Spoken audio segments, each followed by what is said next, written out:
¿Qué tal? Buenos días. Hoy es lunes y vamos a comenzar una semana especial aquí en República. Vamos a hablar de Monseñor Romero desde diferentes ángulos. Esto y más hoy en República. Dios va conmigo y si algo me sucede, pues estoy dispuesto a todo.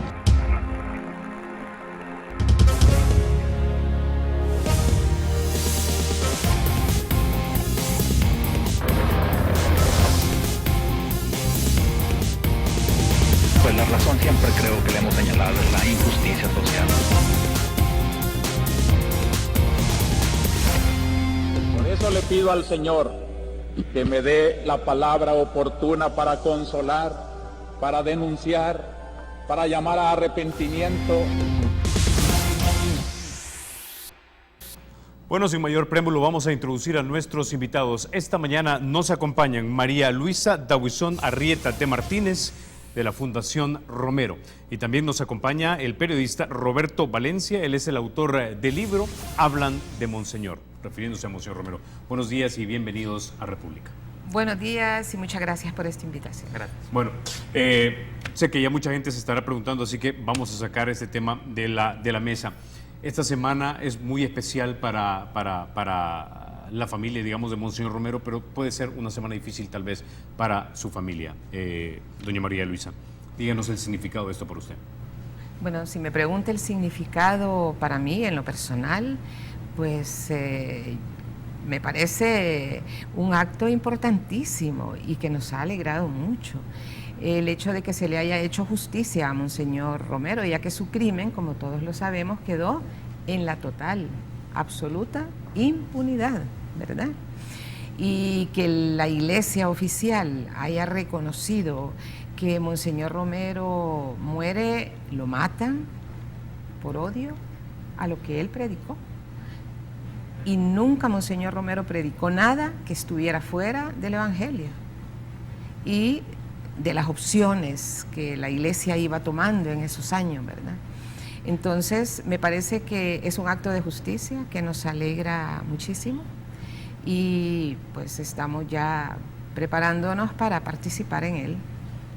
Bueno, Roberto, hace unos momentos comentábamos acerca de lo difícil que hace unos 15 años seguía siendo todavía a hablar de Monseñor Romero o identificarse, digamos, con Monseñor Romero. Eso de repente hoy día no sea así porque tenemos a toda la Iglesia oficial, como mencionaba María Luisa, hablando de él y lo van a elevar a la calidad de beato. Pero quiero que nos hables un poco acerca de esa experiencia que tú tuviste como periodista y el acercamiento que tuviste para el libro. Sí, sí, hace 15 años hablar de Monseñor Romero todavía costaba, pero claro, hace 30 era todavía, o sea, uno se jugaba la vida, literalmente. Una de las historias incluidas en el libro es de unas hermanas de Santa Tecla, que una de ellas llegó a romper su foto con Monseñor Romero porque en los años, sobre todo los más duros de la guerra, que fueron el 80, el 81, el 82, se perseguía literalmente, se perseguía y se desaparecía a quien tuviera en su casa, en la pared de su casa, una foto con Monseñor Romero. Afortunadamente, eso ha venido cambiando. Ha costado, ha habido muchas resistencias, sigue habiendo resistencias. Basta entrar a cualquier noticia en internet que tenga abiertos los comentarios para que la gente opine y ver que hay una parte importante todavía, yo espero que ya sea minoritaria, pero sin duda es una parte importante todavía de la población que está en contra de la figura de Monseñor Romero, un acto que bajo mi punto de vista es un tanto absurdo, porque yo creo que no hay que ni siquiera ser católico para admirar y para respetar la figura de Monseñor Romero. Es una figura que tiene una trascendencia universal, que instituciones que ni siquiera, antes que la Iglesia Católica ha habido otras instituciones que ya han ensalzado y han puesto en su lugar a Monseñor Romero, como la Iglesia Anglicana, que fue la primera en levantarle el perfil, todavía en los 90, finales de los 90 es cuando se creó, se inauguró el que se llama la Galería de los Mártires, en la Abadía de Westminster, en Londres. Ahí está Monseñor Romero y a la par suyo está Martin Luther King para ver la importancia que le da la Iglesia Anglicana a este salvadoreño. Y también las mismas Naciones Unidas, desde el año 2010, el día 24 de marzo es de celebración universal se llama el Día del Derecho a la Verdad. Es un título un poquito más largo, pero bueno, resumido. Sí. Y eso es porque una institución como Naciones Unidas ha decidido que un salvadoreño como es Monseñor Romero merece ese reconocimiento y merece ser enaltecido de esa manera. Los salvadoreños de cualquier credo, de cualquier creencia, deberíamos estar orgullosos de lo que va a ocurrir el sábado 23 de mayo. Bueno, María, ¿por qué es tan difícil comprender a Monseñor Romero hoy día? ¿Será esto porque simplemente no hablamos de él lo suficiente a través de los medios de comunicación? ¿Será porque todavía hay gente en los medios de comunicación que están en posiciones de decisión que no dejan que se hable de Monseñor Romero? Digo eso porque en otros países pareciera que es más admirado que aquí en El Salvador. Incluso el mismo Hollywood le hizo una película, tal vez no tan verídica, pero con un famoso actor en aquel entonces, con Raúl Juliá. Lo que quiero decir con esto es poner en contexto que su figura ha sido ya admirada en otros lugares, pero en El Salvador parece seguir siendo para muchos salvadoreños un gran desconocido. Mire, depende también en donde nos situemos en la población salvadoreña. Yo creo que ahí hay que puntualizar varias cosas. Monseñor Romero ha venido siendo muy conocido entre la población católica, cristiana, no solo católica, sino de otras iglesias como la luterana, la bautista, Emmanuel y otras iglesias, ¿no? Admirado y estudiado. Quizá al decir que no es como muy conocido, nos estamos refiriendo quizá hay que reconocerlo, a las autoridades de la iglesia que tampoco lo han ponderado tanto a Monseñor Romero en estos 35 años. Ya lo decía Roberto, al principio, los primeros años, no se podía hablar de Monseñor Romero, en los 80s, ¿verdad?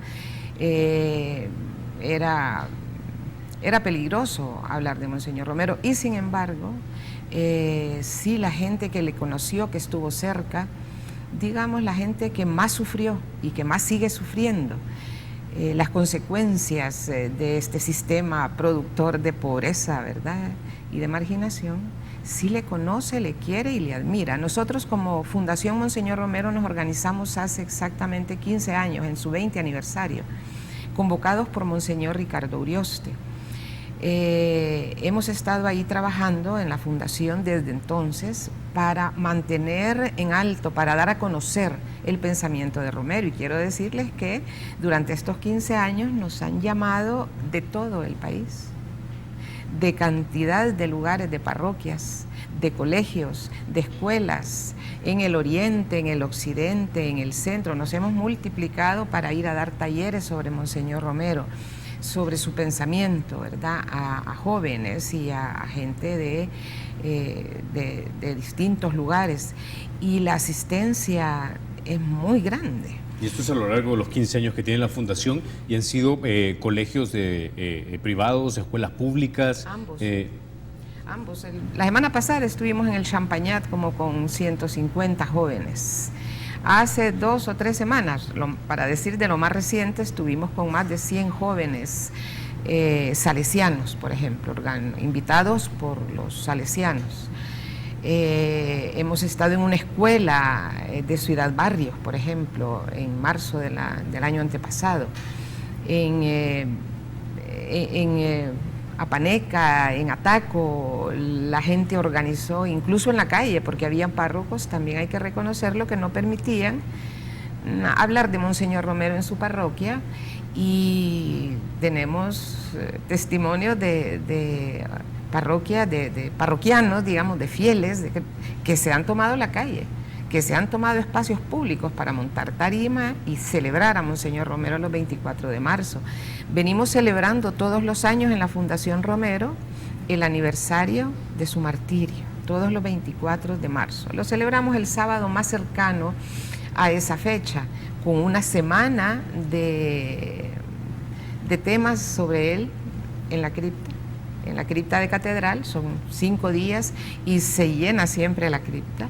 Luego hacemos una peregrinación, le llamamos peregrinación, que sale del Salvador del Mundo hasta catedral, ¿verdad? Donde van más de 5 o 6 mil personas y se hace una celebración eucarística ahí en Catedral, frente a la plaza, ¿no? Entonces, nos llama la atención también que cuántos jóvenes conocen a Monseñor Romero y hablan de él, y no se han limitado a lo que les han puesto en un texto escolar, en el MINED, ¿no? Cuando se estudia algo de historia de El Salvador, donde lo que aprenden nada más es su biografía, ¿verdad? Sí. Pero conozco cantidad de jóvenes que a su vez hablan de Monseñor, lo conocen, lo han leído, lo han profundizado y lo hablan a más grupos de jóvenes. Entonces, Monseñor no va a morir nunca aquí. Sí, es para reforzar esa idea que me parece muy valiosa. Monseñor Romero ahora se está explotando, digamos, en el buen sentido de la palabra, pero hay asociaciones que llevan trabajando años. Una de las más activas es la Fundación Monseñor Romero, que lleva como fundación 15 años, pero a título individual cada uno de sus integrantes se remonta mucho más en el tiempo. Yo, un detalle que me gusta contar siempre, cuando uno va a lo que hoy es, a lo que era la última casa de Monseñor Romero y lo que hoy es un pequeño museo que está ahí en la entrada del Hospitalito de la Divina Providencia, esa casa de interpretación, ese pequeño museo, ahí está el carro, y a la par del carro que usaba Monseñor Romero, y a la par hay una pared llena de plaquitas que distintos salvadoreños empezaron a poner en la década de los 80, por milagro concedido, de agradecimiento a Monseñor Romero por milagro concedido. Hay una en concreto que yo hace poco que regresé, le tomé una foto, es de junio de 1980, 3 meses después del asesinato. Es decir, la fe hacia Monseñor Romero en el pueblo ha estado.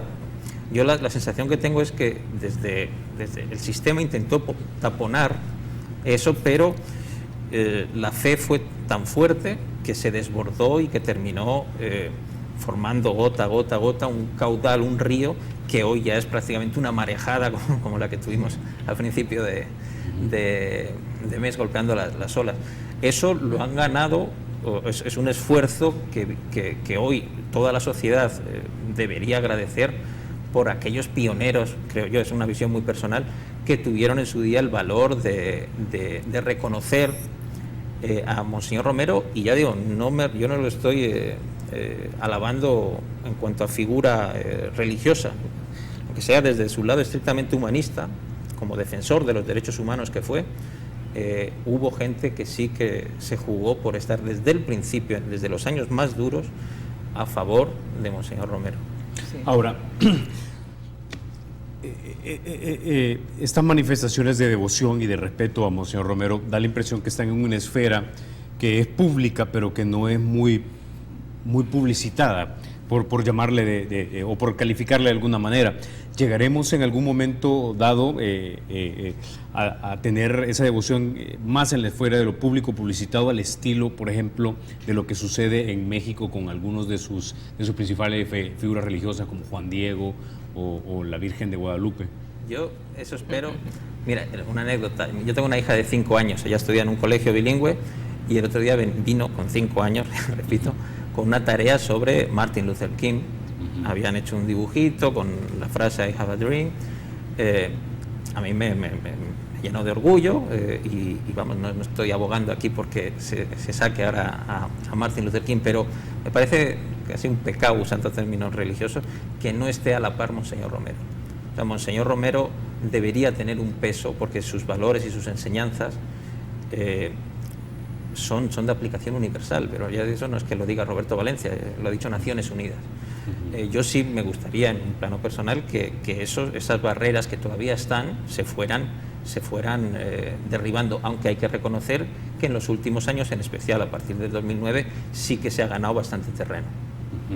Bueno, pero es cierto, ya que Roberto mencionaba esto, Martin Luther King fue una figura, digamos, polémica en un momento dado durante la época de la lucha de los derechos civiles de los afroamericanos en Estados Unidos en los 60, pero ahora tiene su día nacional. Ese día es asueto en los Estados Unidos, es un feriado federal. ¿Será que todavía no estamos listos como para reconocer a Monseñor? Es decir, la Iglesia ya se movió, la pregunta es si la sociedad política y la sociedad civil estará lista ya para moverse, para, digamos, reconocer de esa manera a Monseñor Romero. Yo creo que en nuestra sociedad la gente que le rechazó en su momento a Monseñor, que le calumnió, que le insultó, que le señaló de todo, porque a mí me impresiona muchísimo revisar los periódicos de esos 3 años, donde se dicen verdaderas groserías en los medios de comunicación, sobre todo en los escritos, que le dedican la madera del periódico a insultarle. Debemos hacer exorcismo a Monseñor Romero, porque está poseído por el demonio. De eso se ve en las portadas, salió en la portada, ¿no? Monseñor Romero, asusador del pueblo. Entonces, yo creo que toda esa gente se sentía realmente, ante la palabra de Monseñor Romero, se sentía atacada, porque defendían unos derechos que eran indefendibles, defendían una postura que era indefendible. Monseñor Romero hace vehementes llamados. Cuando uno lee sus homilías, su diario, hace vehementes e insistentes llamados a la gente que maneja el poder político, militar y económico del país, a que se conviertan, dice, a que miren con otros ojos la realidad salvadoreña, que toda esa violencia que él quiso detener, haciendo llamados a la no violencia, nos decía, eso tiene raíces profundas. No solamente es hacer un llamado a que la gente siga soportando las condiciones en que se vivía en El Salvador y que todavía se mantienen, ¿verdad? Sobre todo en el campo. Él mira de una manera profunda, ¿no?, a esta sociedad y dice, busquemos las raíces, no nos quedemos nada más en lo superficial. No es con represión que aquí se van a resolver los problemas que la población está exigiendo. Entonces, yo creo que mucha de esa generación pues está todavía entre nosotros. Y yo creo que no se han tomado el tiempo para leerlo, y para leerlo con una mirada limpia, ¿verdad? A mí me ha llamado la atención que en el contexto de estas celebraciones, en una parroquia de aquí, parroquia de San Benito, ¿verdad?, el párroco hizo una semana de reflexión sobre Monseñor Romero, libre para quien quisiera ir, a las 7 de la noche. Me llamó la atención que llegaba cada noche más de 100 personas y les daba el micrófono para que dijeran qué significaba para ellos o si lo conocieron, etc. Entonces, hubo un testimonio de una señora que dijo que ella estaba en Estados Unidos cuando recibió la noticia de la muerte de Monseñor Romero, y que cuando la recibió, su expresión fue, ¡qué alegría! Por fin, desaparece este hombre que está siendo el culpable de la violencia que se avecina en El Salvador. Estaba ahí la señora. Me parece un testimonio valiente y dice, yo estaba ciega, yo estaba equivocada, yo no lo conocía, solamente sabía lo que otros decían de él. Y dice, pero a medida que lo he ido conociendo, que lo he ido leyendo, dice, yo le he pedido perdón y soy una devota de Monseñor Romero. Entonces, son testimonios como ese que yo creo que se han ido dando también, y se han ido dando cambios en muchas de estas personas que dicen, bueno, esto estaba envuelto en una dosis fuerte ideológica, ¿verdad?, y no se tomaron el tiempo para escucharlo. Entonces, pues, yo creo que vamos estando preparados. Y si nos referimos a la población mayoritaria de nuestra iglesia, ¿verdad?, a todas las parroquias, comunidades eclesiales de base, a todos los agentes de pastoral, catequistas, misioneros, sobre todo, digamos, de las zonas más populares, más pobres, más clase media, ¿verdad? La gente ya lo aceptó, lo reconoce como su santo. Okay. Desde hace mucho, desde el primer momento en que muere Monseñor, aquí se le reconoce como un santo y como un mártir. Y era lo que estábamos deseando, que la iglesia, al reconocer a Monseñor Romero, lo reconociera como mártir. Okay. Con todo lo que eso significa, ¿verdad?, bíblicamente, pues, Bíblicamente. mártir Bueno, y profeta. Nos vamos a ir a una pausa, regresamos y seguimos hablando de este tema. Ya volvemos. Yo les suplico a todos que nadie se deje vencer por los temores.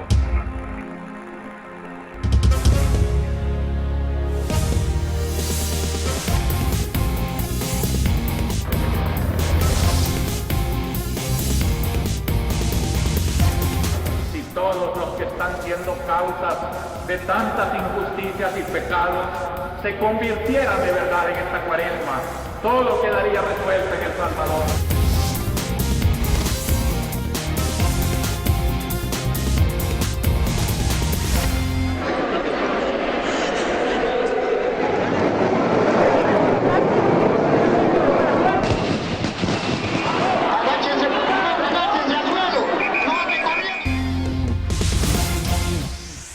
Dios va conmigo y si algo me sucede, pues estoy dispuesto a todo.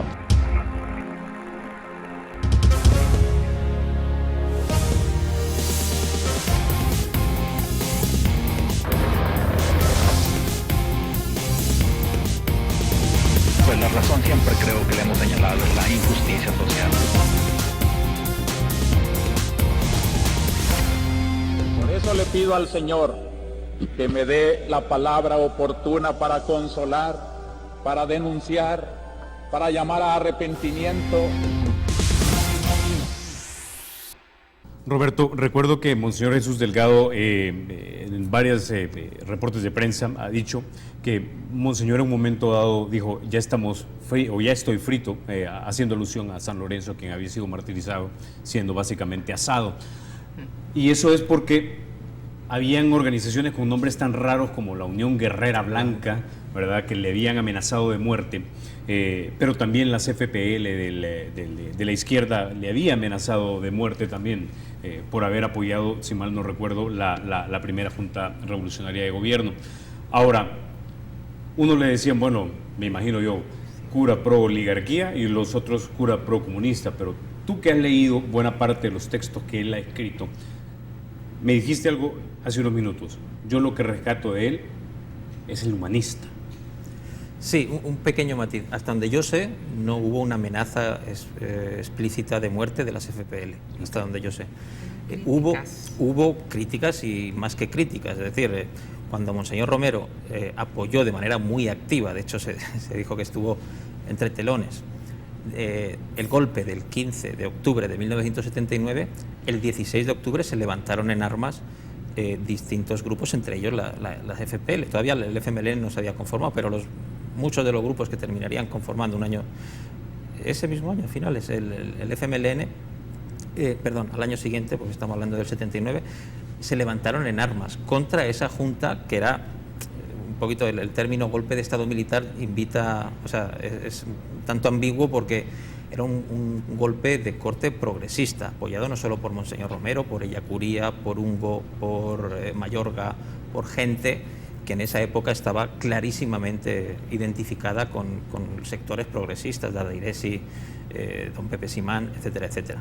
Entonces, en esa coyuntura sí que hubo un sector de la población, la gente más ligada a los grupos militares y lo que representaban, porque los grupos militares no surgieron de la nada ni vinieron en una nave espacial, eran el resultado de un movimiento, de una organización popular. Hubo varias manifestaciones en las que se le gritó traidor desde la izquierda a Monseñor Romero y cosas peores aún. Todo eso, para el libro que escribí, me tocó entrevistar a muchísima gente que estuvo a su lado en esos meses tan complicados del país, no solo para él, en el ámbito personal, y vamos, lo decían con nombres y apellidos. Hubo mucha gente que hoy está aplaudiendo la figura de Monseñor Romero que estaban hace 35 años denostándolo abiertamente. En la derecha es conocido, pero en la izquierda igual. ¿Qué tan crítico fue con la izquierda Monseñor Romero? Con la izquierda organizada y armada, muy crítica. O sea, si uno lee sus homilías, si uno lee su diario, las expresiones que hay ahí, porque el diario me gusta a mí ponerlo como ejemplo, porque el diario era la confesión íntima que él hacía en solitario a una grabadora. Él tenía la costumbre de cada noche o cada 2 noches grabarse su día que había hecho y reflexiones. Entonces eso era una confesión que él se hacía a sí mismo. ¿Qué críticas te llamaron más poderosamente la atención? Las críticas durísimas que hacía a las organizaciones populares armadas, y lo que a su juicio era errores de estrategia, porque en esos años, no nos olvidemos, a finales del 79, en julio había triunfado la revolución sandinista en Nicaragua, y varios grupos aquí consideraron que si Nicaragua había caído, El Salvador era el siguiente. Es decir, hubo algunos grupos a los que el golpe de Estado del 79, por más que tuviera la proclama es de corte progresista, y ya he dicho, ya he enumerado las personas que apoyaron ese esfuerzo por evitar la guerra, pero hubo sectores, entre ellos de izquierda, que boicotearon no de oposición dialéctica, de levantarse en armas. El 16 de octubre del 79 se levantaron en armas la zona de grupos armados, de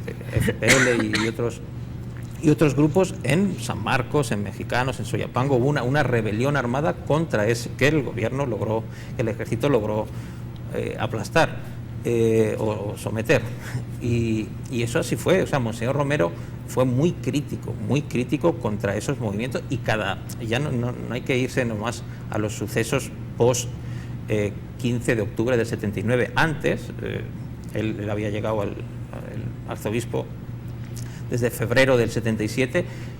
En todas las homilías en esos 2 años y pico se encuentran infinidad de condenas a atentados cometidos por los grupos armados de izquierda, muestras de solidaridad cuando las víctimas eran personalidades de la oligarquía, para entendernos. Entonces ese era Monseñor Romero. Aquí hay que volver a retomar las palabras que comentaba Marisa. Hubo un sector importante de esta sociedad que tiene además los medios de comunicación y que tiene muchas herramientas poderosas para influir en el resto de la sociedad, que se negó a aceptar esa realidad de Monseñor Romero como alguien que no me atrevería a decir yo equidistante, y que sus críticas fueran parejas hacia lo que a su juicio, el sector social que a su juicio estaba generando la desigualdad y la pobreza reinante en El Salvador, y hacia los grupos de izquierda. Pero llamarlo, como hay tanta gente que lo sigue llamando hoy, un guerrillero, es de una ignorancia política, social, que no me atrevo a calificar de otra manera más que esa, ignorancia. Bueno, y es que en ese punto, doña María, la gente dice, o algún sector de la población le llamaba cura comunista, como que si él hubiese estado a favor de las fuerzas revolucionarias que tomaron el poder e instalaron una dictadura comunista que por su naturaleza, intuyo, hubiese sido atea. Pero él, tengo entendido, según lo cuenta Monseñor Jesús Delgado también, tenía de hecho desconfianza en algunas comunidades eclesiales de base que él percibía habían sido infiltradas por de repente grupos comunistas o jóvenes comunistas. Mire, yo creo que hubo un caso, un hecho, mientras él estaba también como obispo de Santiago de María, conoció Los Naranjos, un lugar donde se daba formación a agentes de pastoral, a catequistas, a misioneros de la iglesia, a campesinos, gente de las comunidades eclesiales de base que empiezan a tomar fuerza a partir de mediados de los años 60 en el país. Y tenía sus temores, y los expresó, de que este trabajo evangélico de parte de la iglesia no se fuera a confundir, a contaminar con llamados a la violencia, ¿verdad? Pero luego, por ejemplo, y otro caso que él tuvo con una comunidad eclesial de base muy comprometida también con la sociedad, con los cambios que se necesitaban en el país, fue en Sacamil. En Sacamil tuvo un encontronazo con un grupo que no, incluso no pudieron ni siquiera celebrar la Eucaristía, porque iban a celebrar la misa, y Monseñor les hace como un llamado fuerte a la línea de trabajo que tienen. Y después, que eso no lo dicen a algunos que comentan estas cosas, Monseñor se hizo presente a esa comunidad para pedirles perdón. Y eso está escrito y está en su diario también y está en alguna de sus homilías. Otra cosa, para pedirles perdón, decirle en aquel momento no los entendía, no los comprendí. Ahora entiendo su compromiso. Luego, Monseñor tiene una carta pastoral muy interesante, ¿no? La Iglesia y las organizaciones populares, y el derecho a la organización, la Iglesia y las organizaciones populares, donde como ciudadano también, que era, nos recuerda que la Constitución política permite la organización de la gente, que en ese momento era reprimida, era totalmente reprimida. Mire, aquí comunismo, ¿qué era comunismo para en esos momentos? Todo lo que sonara directivas comunales, organización comunal. Hoy se llaman ADESCO, tienen incluso personería jurídica las directivas, comités de cooperativas, comités de mejoras, mire, todo lo que era colectivo en los sectores populares y que la gente tenía que reunirse, tomar decisiones, ya no digamos sindicatos. Y de los que fueron como terriblemente también controlados y reprimidos fueron los campesinos. Esa gente que ganaba un colón con 25 centavos, la roba de café cortada. Podían en el día hacer un quintal, ¿verdad? Y ganar 5 o 6 colones. Vivían en una pobreza tremenda. Y aquí venían y se empezaron a organizar. Y yo creo que uno de los impulsos grandes que tuvo el campesinado en esa época fueron el despertar a una fe y a un conocimiento de la palabra de Dios que les da otra visión de lo que antes se les había dicho y como antes se les había formado, ¿verdad? Desde la Iglesia, de que entre más pobres fueran aquí, pues más felices iban a ser en la otra vida, y que entonces todo había que aceptarlo con paciencia, que todo era voluntad de Dios. Monseñor tiene una frase muy fuerte en una homilía, dice, quien crea que esta situación de pobreza y de marginación es voluntad de Dios, hermano, blasfema contra Dios, dice, y no lo vamos a permitir, porque es un insulto a Dios. Dios quiere que seamos felices. Y bueno, claro, si uno lee el Evangelio, lo estudia, lo asimila, pues se da cuenta que es así, ¿verdad? Jesús anduvo entre los marginados de su país, de su época, de su tiempo, ¿verdad? Con los leprosos, los enfermos, las viudas, la gente, digamos, que era considerada de mal vivir, ¿verdad? Anduvo entre ellos, nunca se vio que anduviera entre los poderosos. Y nunca en los evangelios, si los leemos bien, tuvo problemas. Como decimos en buen salvadoreño, nunca tuvo bonche con los pobres. Con esa gente no tuvo problemas. Tuvo problemas con los que detentaban algún poder. En aquel momento, poder religioso, poder político. Al final le hacen un juicio político, ¿verdad? Y lo condenan a muerte por revoltoso, por querer levantar a la población contra el poder romano. Entonces, no está lejos de eso, nuestros santos y nuestros mártires, ¿verdad? Entonces, la gente campesina, pues, conociendo y profundizando por primera vez esta situación donde la Iglesia desde Medellín dice, la Biblia hay que ponerla en las manos de los pobres para que la conozcan, la lean con autoridad, ¿verdad? Con legitimidad. Entonces, van comprendiendo que su fe va por ahí y que lo que nosotros llamamos la construcción del reino de Dios es desde aquí.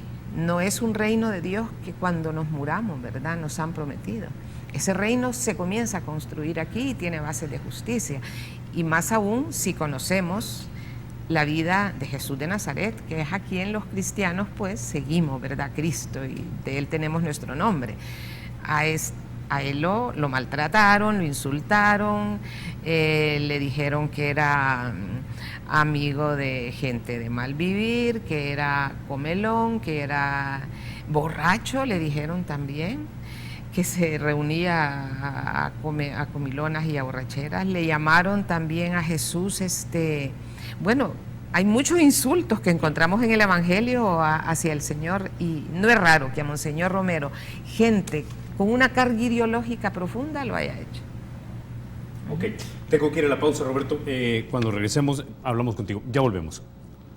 Yo les suplico a todos que nadie se deje vencer por los temores.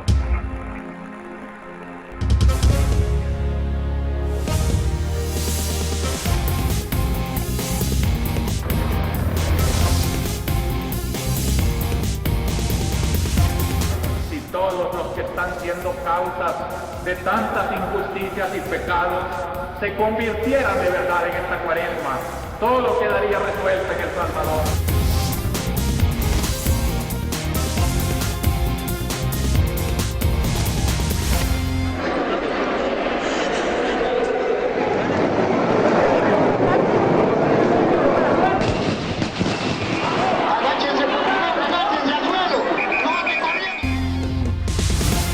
Dios va conmigo y si algo me sucede, pues estoy dispuesto a todo.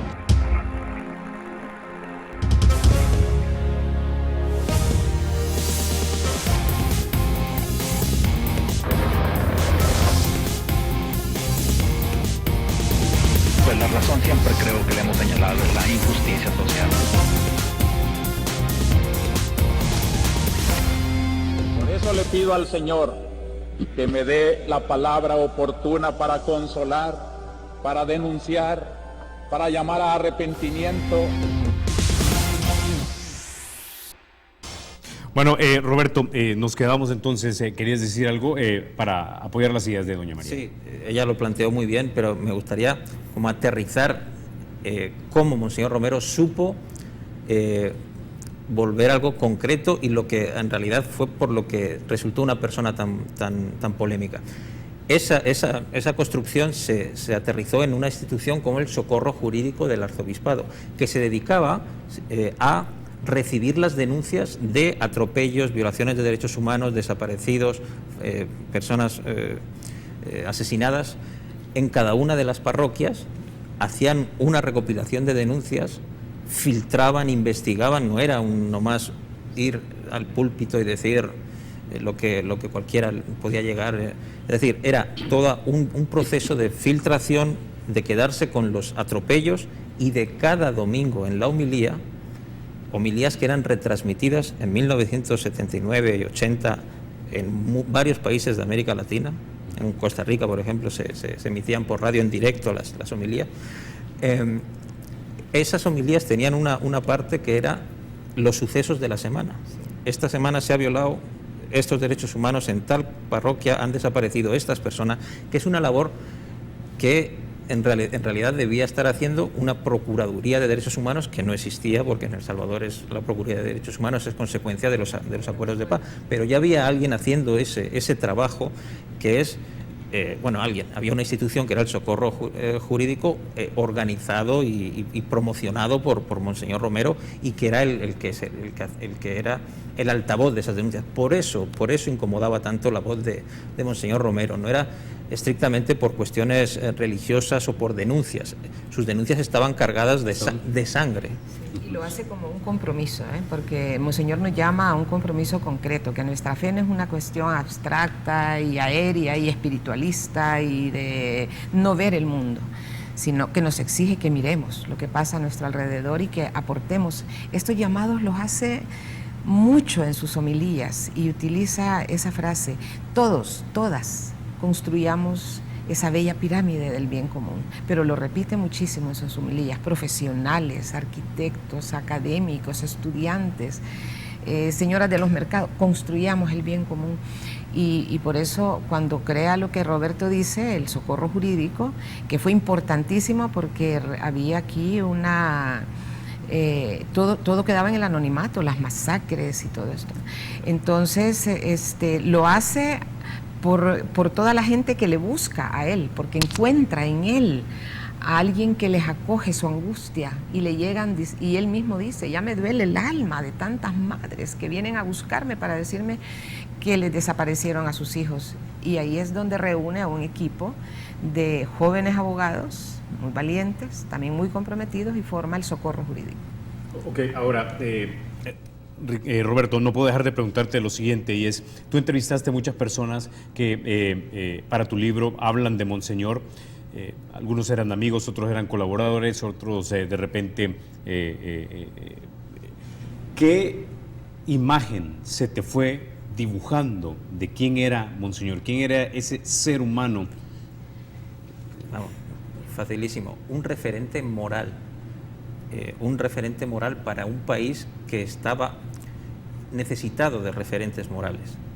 Estamos hablando de los años más crudos de la represión, ese trienio en concreto que coincide con su arzobispado 77-80, son, junto al inicio de la guerra, los peores años que ha tenido este país seguramente en su historia en cuanto a represión estatal organizada, con permiso de lo ocurrido en 1932. Monseñor Romero emergió como un referente moral que venía a señalar. Esa figura a día de hoy se sigue echando en falta, y por eso sus frases, sus homilías siguen teniendo tanta vigencia. Yo lo cuento como en mi trabajo de periodista. Yo publico crónicas de largo aliento, esta semana va a salir una. Hay una secuencia de crónicas de Yo violada, Yo madre, que se titulan todas así. Todas las arranco con una frase de Monseñor Romero, pronunciadas durante su trienio como arzobispo de San Salvador, pero que yo a veces me quedo estupefacto de la vigencia que tienen esas frases, y que ya digo, no es un caprichito de, bueno, voy a poner a Monseñor Romero porque ahora está de moda. Es la vigencia que tienen esas frases, parecen que han sido pronunciadas esa misma mañana. Eso sigue siendo Monseñor Romero a día de hoy.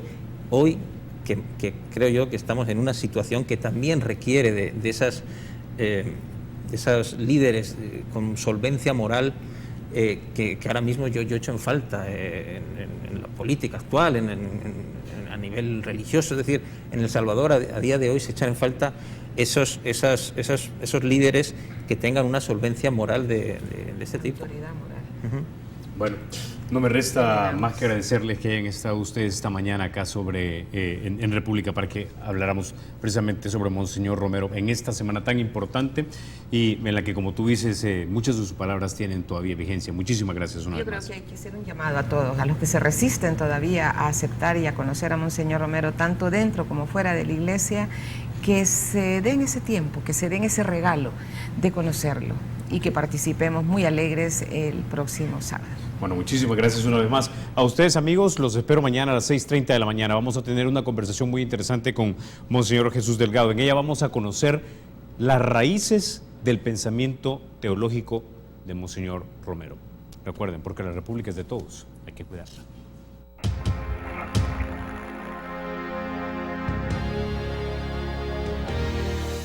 Yo les suplico a todos que nadie se deje vencer por los temores.